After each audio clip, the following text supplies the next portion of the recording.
I come before you this morning in the name of God, Father, Son, and Holy Spirit. Please be seated.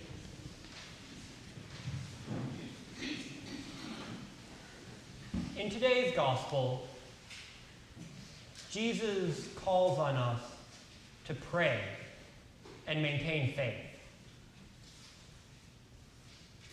And yet, the stories we hear in today's reading may not be ones we commonly associate with prayer.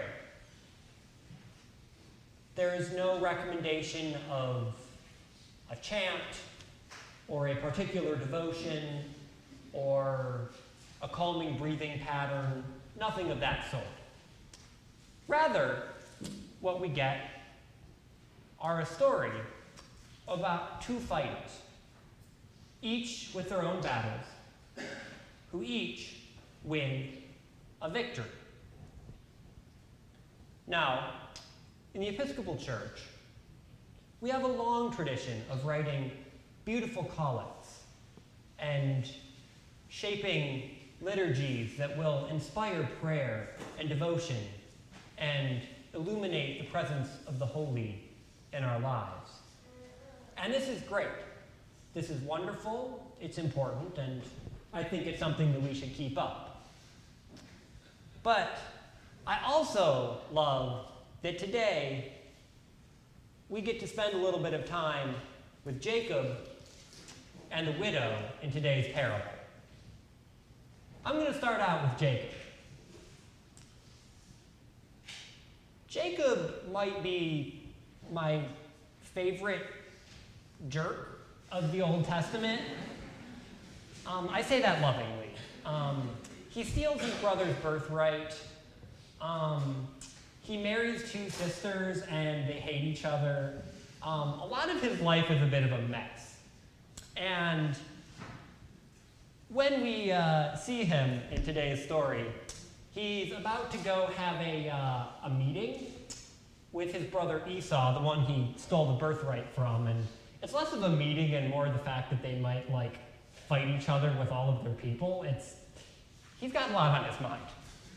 And he's moving all his people and his goods and his family, everyone's moved around. And he's at the side of the river, and it's nighttime, and he wrestles with a man.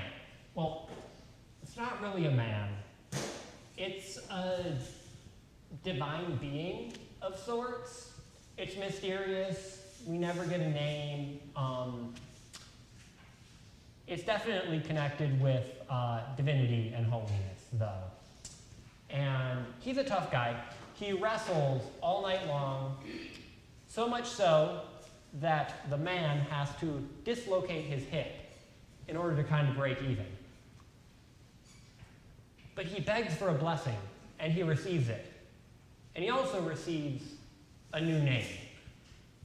He enters a period of struggle and uncertainty, and emerges bruised and also transformed.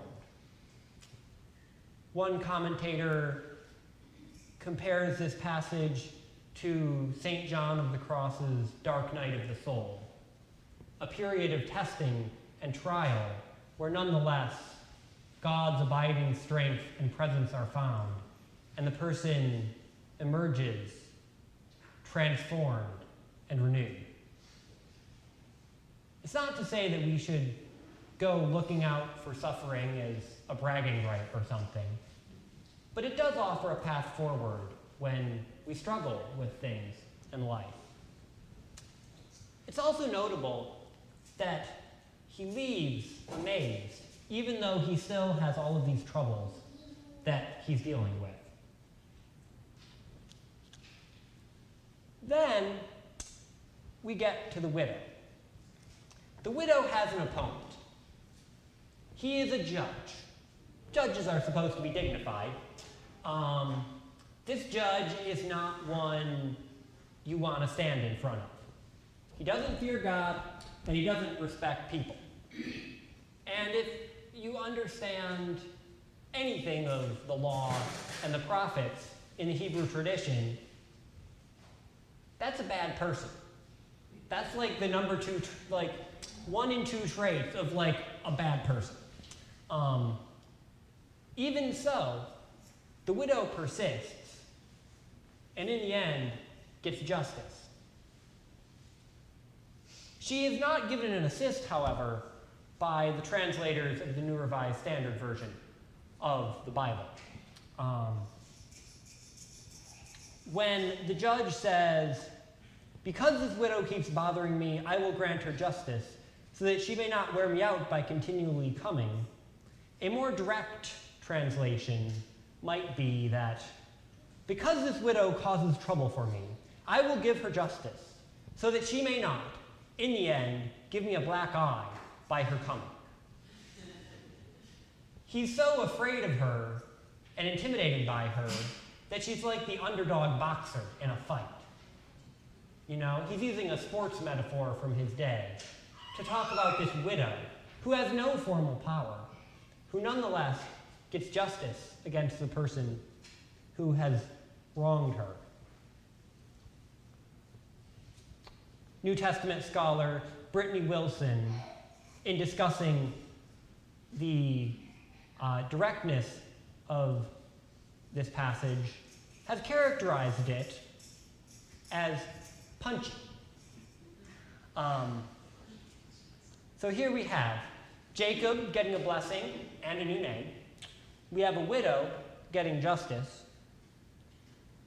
And we have Jesus commending us to remain steadfast in prayer. This suggests to me that there is an element of struggle in prayer. There is an element, at least, of the struggles that we face in life, be they with other people, be they psychological, be they with some form of suffering that we must endure. However, in praying, we open ourselves to our belovedness in God, and we are given strength to continue to work for justice, to continue to show up, to be, as 2 Timothy tells us, persistent. Indeed, we are to be persistent whether the time is favorable or unfavorable. We are to convince, rebuke, and encourage with the utmost patience in teaching.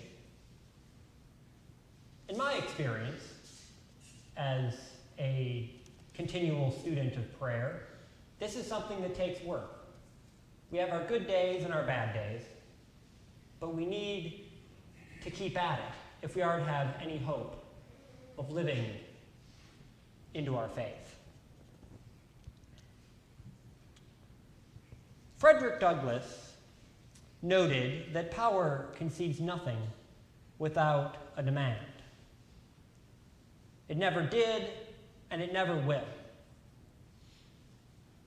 He goes on to say that you can find out the exact measure of injustice and wrong that will be imposed upon a group of people by looking at what they will put up with. There's a long tradition in the Hebrew Scriptures, in the Gospels, of not putting up with things that are intolerable. That doesn't mean bad things don't happen, but it means that in being known to God and being in the community of faith requires holding ourselves to something deeper, participating in a great work which will take generations, but which will lead to justice. A saint who particularly demonstrates this is Pauli Murray, who we recently added to our calendar in the Episcopal Church.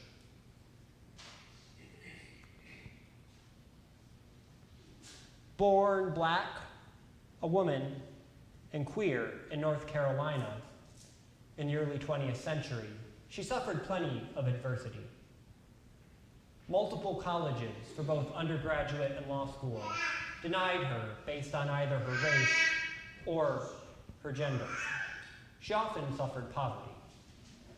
Yet she became a lawyer and later a professor. And Thurgood Marshall once commented that her landmark book, opposing segregation policies, was the Bible of the civil rights movement. She did not achieve much note until closer to her death, but she was nonetheless a giant in the struggle for civil rights and women's rights.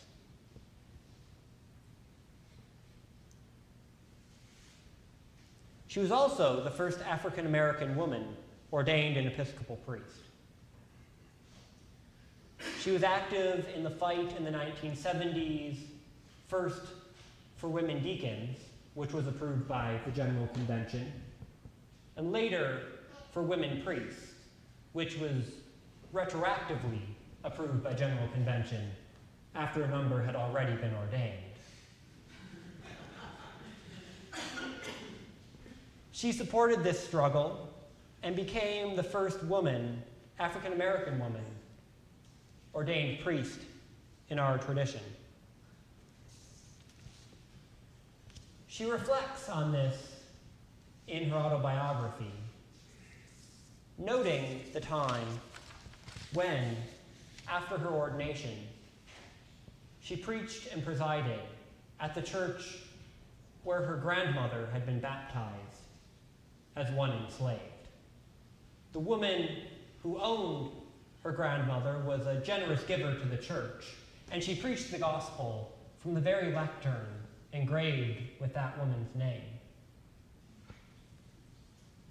Reflecting on her mixed race heritage, reflecting on her identity as a woman, she found in that moment